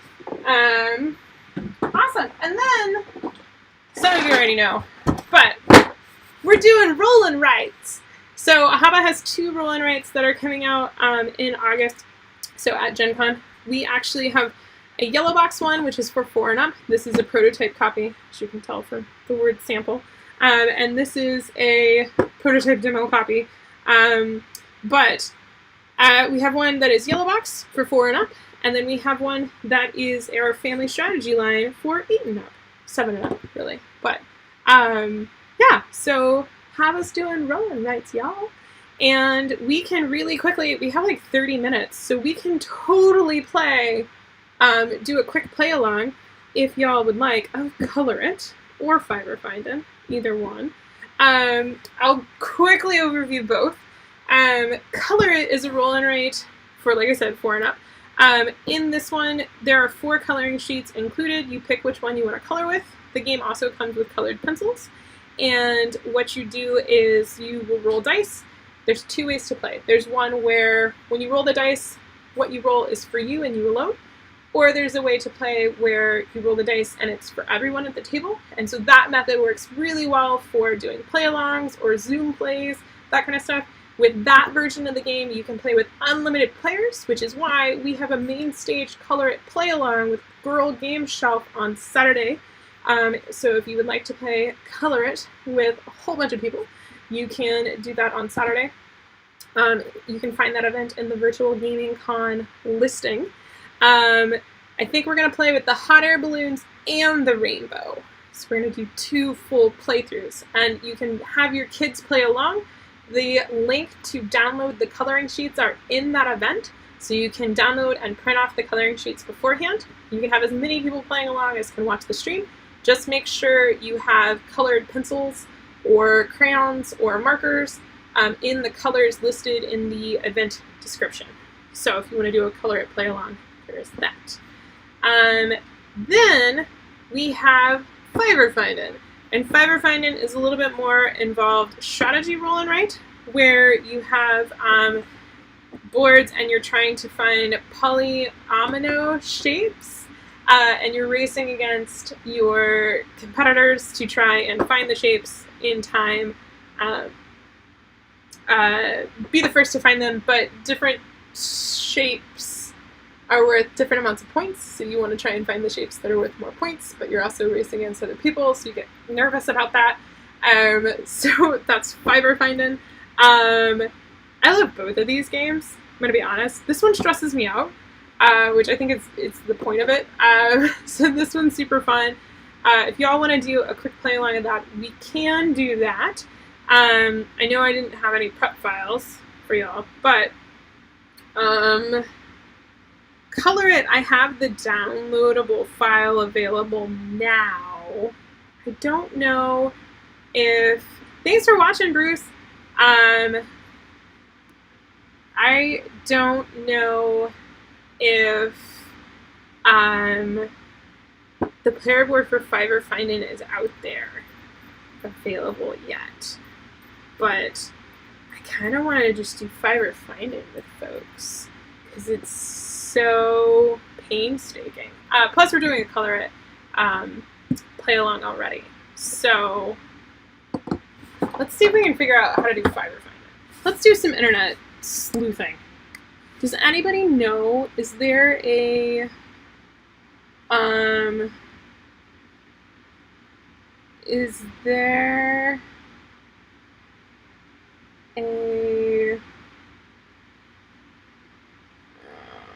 Fiverr Finding on BGG already? Like, did somebody put a picture of the player board? I'm curious.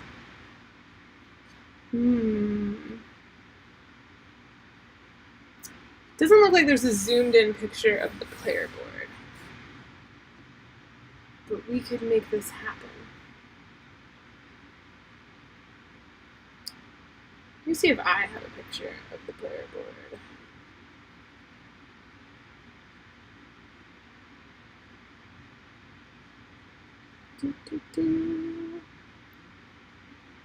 Because this is one that works really well with streams, and I'm talking with a couple people. I do!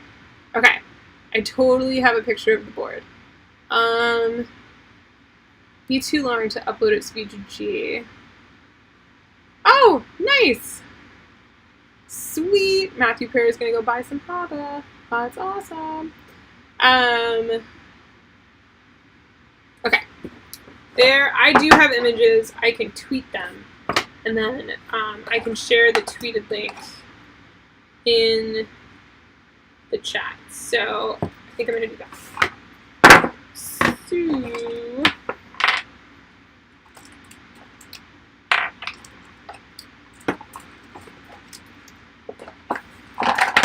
this game comes out in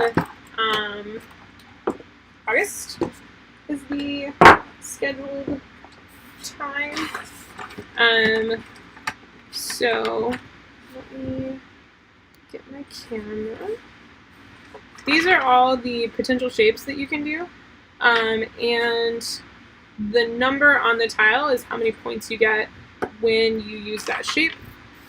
There's the dice, there's my board. So let me really quickly tweet this picture and then I will share a link to this picture. Oops. I like had this whole tweet queued up and I never did it. Oopsies.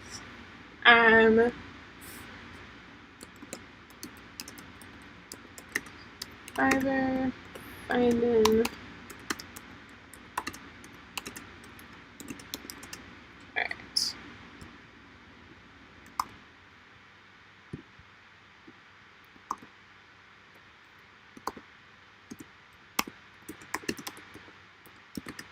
Okay, so I'm gonna do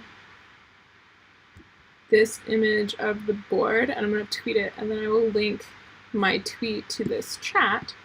So if y'all are chatting, you can use like a notepad app or you can print it out super quick. But we're gonna play the you don't erase version of the game. So you don't need to worry about, like if you just use like Paint or Photoshop or GIMP or some like thing in your system, I will retweet it from the HABA USA Games channel. Cool. Thanks for hanging out, Chris. Alright, there is the link to the tweet that has the board in it, and it's the gray-sided board. The gray-sided board is the same for everybody. The white side of the board is asymmetrical, so it's different for everyone. So I'm going to go ahead and put that link in the main text chat as well. Main stage text. There we go. So if you would like to play along, just go ahead and save that image someplace on your computer, and like I can even rotate it. Yeah, so that's the same orientation as in that picture. And what's going to happen is there are two ways to play this game. So in the one version of the game, we roll the dice, and you have to make shapes that use all 5 of these dice. So these are all the possible permutations of polyomino shapes. So each one would have to have these. So I would check my board and I would find, yeah, so here's one right here, right? So I have to find that shape. So I'm gonna like highlight that shape. So you can like do a line like that, you can circle it, whatever you want. Then I'm gonna keep going. We're all playing at the same time, we're all racing, to try and find 5 of those shapes, up to 5 of those shapes, but they have to be unique. So you can't repeat any shape. And I'm not sure if y'all have noticed, but this game is colorblind friendly because every shape has a color associated with it, but the shapes and the colors are unique. So it's diamonds, hexes, flowers, etc. So that's another pro of it. But when you find shapes, they need to be unique. You can't reuse a shape. You cannot overlap shapes. But as soon as one player would find, this is a great roll, as soon as one player finds 5 shapes, they would flip the timer. They would be like, oh, you're done, I got the timer. And then they can no longer find shapes because they found 5. And everybody has until the timer is done. That is that way to play. Otherwise, a player can flip the timer if they give up. So if they're like, I'm never gonna find 5 shapes, they can just flip the timer early, and if you flip the timer early, you still can't like find more shapes, but you force everybody else to have just until the timer's out. So timer's out, I think it's a 60-second timer. Then what you would do is we say, okay, I found these shapes, they're all valid, and then you figure out how many points. So like this is, you can flip, right, or mirror these shapes. So that's a 1-point shape, this is a 2-point shape, this is a 2-point shape, right? So I got 5 points. So we record that on the scoreboard. Then we would erase our boards, and then we would re-roll the dice, and we would go again, and we would do that for 5 rounds. Whoever has the most points wins. So that's one way to play. The other way to play, and the way that we're going to play really quickly, is we're going to play where we roll the dice, and you find the shape that match that die roll, but you only find one shape. And once you find that one shape, you cannot use that shape again. So we roll the dice, we find a shape, then we roll the dice again, we find the shape. And we keep going until we can't find shapes. So either 12 rolls or until one player can, either 12 rolls or until no players can find any shapes. There's also solo rules for this version, so you can play this game solo. Then, if you cannot find a shape in the time allotted, or you find a duplicate shape and don't realize it, you exit out and that space is invalid. You like erase it from your board, but you cannot use that shape in the future again. So, we have like 15 minutes. Not sure how many people are watching, but we're just gonna do a really quick, I'm just gonna roll the dice. It's a little loud when I roll it, but that's okay. We're just gonna roll the dice and play along. So, I'm gonna roll the dice, and I put a link in the chat, and in the main stage thing with the image. So try and find one shape that uses this dice roll. And I'm gonna flip the timer so we have that amount of time. I like, strategy tip, I like to use when there's pairs, I like to use the pairs like an anchor to try and find my shape. So,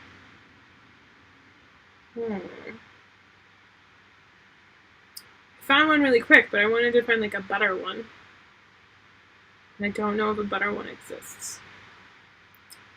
I'm gonna do this.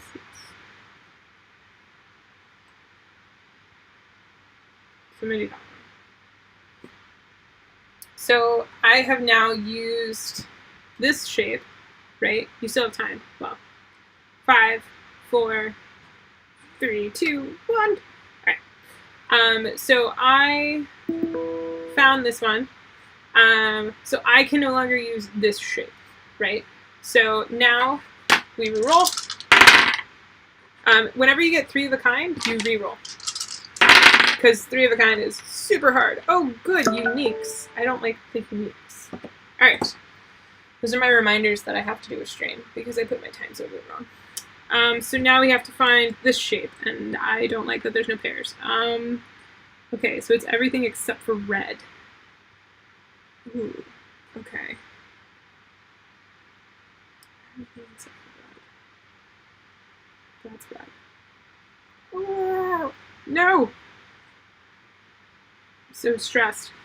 I'm so stressed. Oh, goodness. Ah! I ran out of time. I'm too stressed. Time's up. So because I ran out of time, I have to sacrifice a piece. So basically, I have to take a piece and I have to discard it. So I can't use that anymore. If you're playing this game multiple player in real life, you actually use this board. And so I would say, like, this is my section. I found this piece and I used it, but now I need to sacrifice a piece.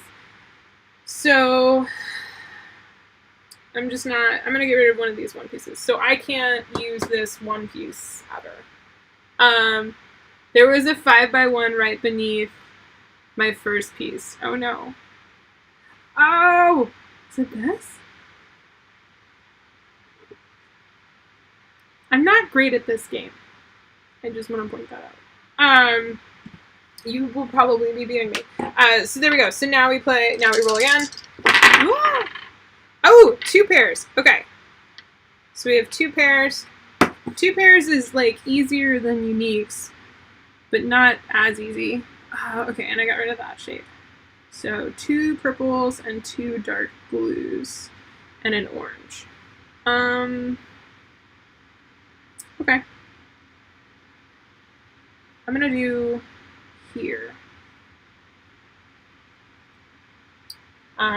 Which is just 1 point, but at the top.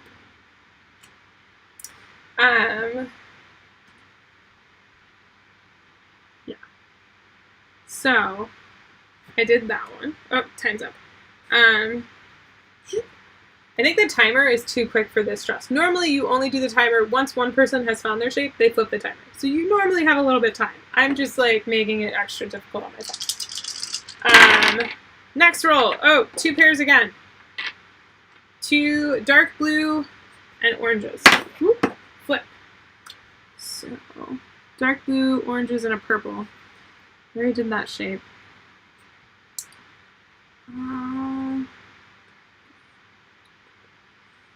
Nope. Nope.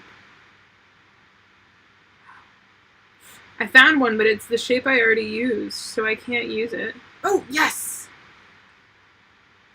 Woohoo! Okay. And time. Alright. Yeah, so I found that one right there. Woo! So when you're playing this version, you can tell it gets a little bit, the longer you go, the more stressed it is. When you're not using this modified version that I'm doing with the timer, it is not nearly as stressful. It's 2 pairs again, yellow and light blue with the red. So the diamonds, the 2 diamonds, the full diamond and the empty diamond, and the star. Ooh, oh, I crossed that one out. Oh. Ooh, no, yes. Yeah, okay. And time. I'm so proud I found this one. I found the staircase one. So I did this one right there, which is difficult. Yeah. Oof. So this is like hard mode with the timer, I'm just gonna say. Because like I've played this quite a number of times. And when you get into later rounds, it gets like everyone takes a couple minutes to find a shape. Like having the timer every round is brutal. don't recommend it, but I'm trying to make sure I finish before when my stream is supposed to finish. So, all right. Oh, 3 of the kind, reroll. I'm gonna like move these tiles a little closer. Oh, right, and I X'd that one, so I can reuse that one.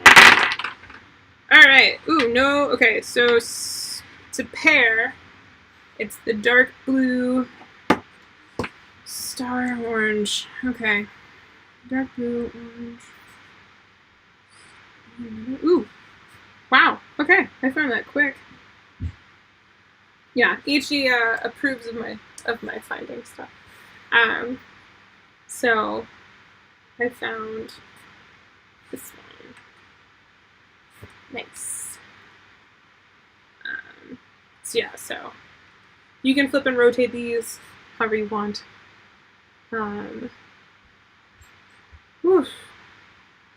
This game is stressful. I do say I honestly don't know if I prefer the other way or this way.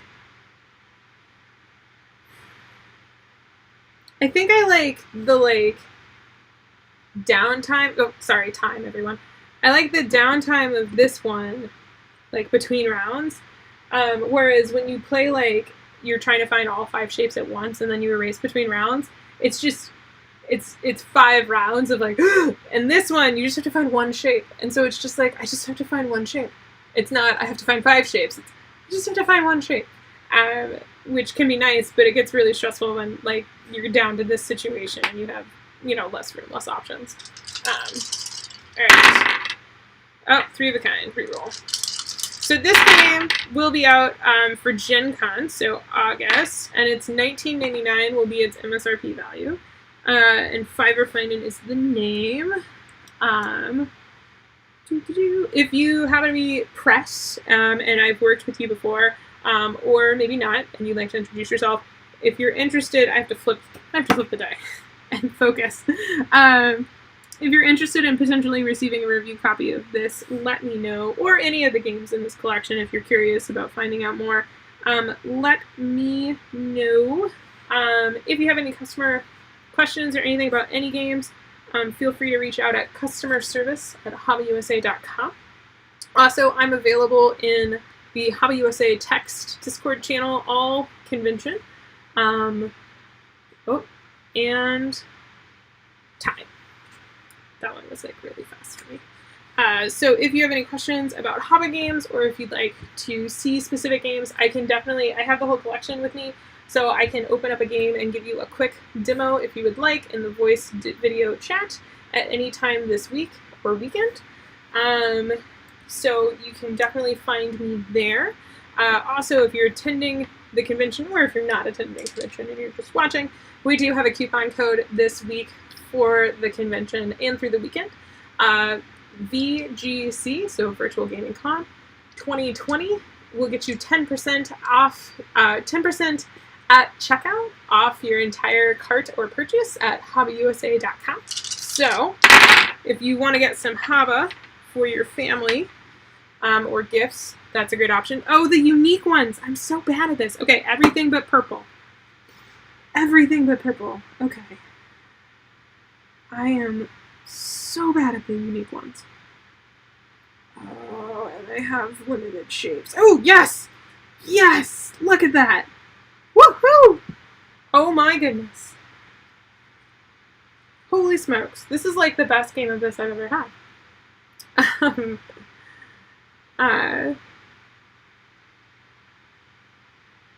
Boink. Time. So yeah, we have a whole bunch more games that I didn't show. We have games that can work on a whole variety of skills. If you're trying to find something to try and build your kiddos up to a specific game that you want to play with them, or a specific skill set, just let me know. I am more than happy to show you our vast collection of games. I can give you personal demos just with my thing, just with my camera set up and that kind of thing. The other option is, of course, we have some Tabletopia versions of some of our games available for demo. So we have Miyabi, we have Karuba, if you want to just host and play a Karuba game. If you'd like to do that, just hit me up and I can give you a private room link that you can share with people. But we also have Cloaked Cats, which is one of our newer titles, which is a logical deduction game about being cats at a masquerade ball. It's kind of like Guess Who for 4 players, a little bit more involved, but that's the overview. It's a little simpler than Dinosaur Tea Party, but it's cats at a masquerade ball. So if you're interested in playing a demo of this, we have I have it on Tabletopia, and I can give you a demo if you swing by the HABA USA text chat. Like I said, I'm there all convention weekend. That game, Cloaked Cats, is available now if you are interested in learning more from HABAUSA.com. Eric Martin did a great video overview on it on BGG. Oh, it's another unique one, but not the dark brown. Dark blue. Oh, okay. Okay. I really just want to find the, like, tea one. Ah. Everything I'm finding has the dark blue.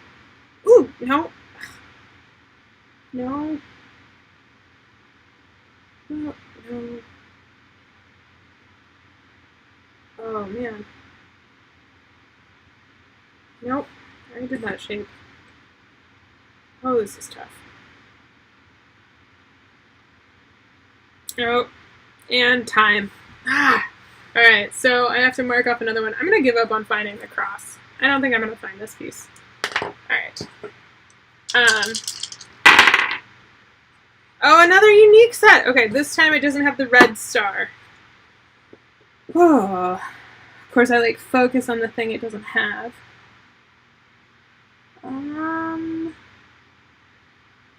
These are the only shapes I can find. The only shapes I can use, I should say. No. This is getting... I made it hard for myself. This is super difficult. If you were playing with multiple players and you're playing the full, like, normal rule, not this modified one that I did for the stream, it is a little easier than this. And that is time. I think after having not been able to find 2 shapes in a row, I think we're just going to call it. Thank you for attempting to play along with Fiverr Find In with me. Thanks for watching this stream and hanging out with me. I hope you have a great virtual gaming con. I am really enjoying this convention.